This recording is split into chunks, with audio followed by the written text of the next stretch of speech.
اسی نے انسان کو ٹھیکرے کی طرح کھنکھناتی مٹی سے بنایا اور جنات کو آگ کے شعلے سے پیدا کیا، تو تم اپنے پروردگار کی کون کون سی نعمت کو جھٹلاؤ گے؟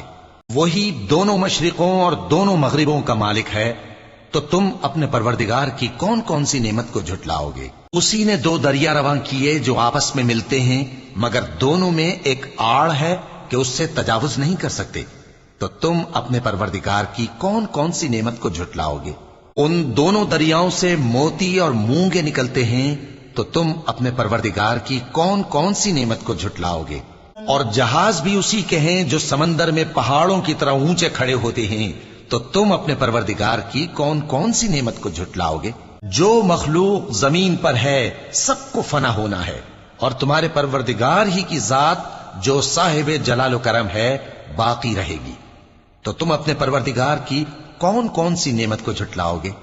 آسمان اور زمین میں جتنے لوگ ہیں سب اسی سے مانگتے ہیں، وہ ہر روز کسی نہ کسی کام میں ہوتا ہے، تو تم اپنے پروردگار کی کون کون سی نعمت کو جھٹلاؤ گے؟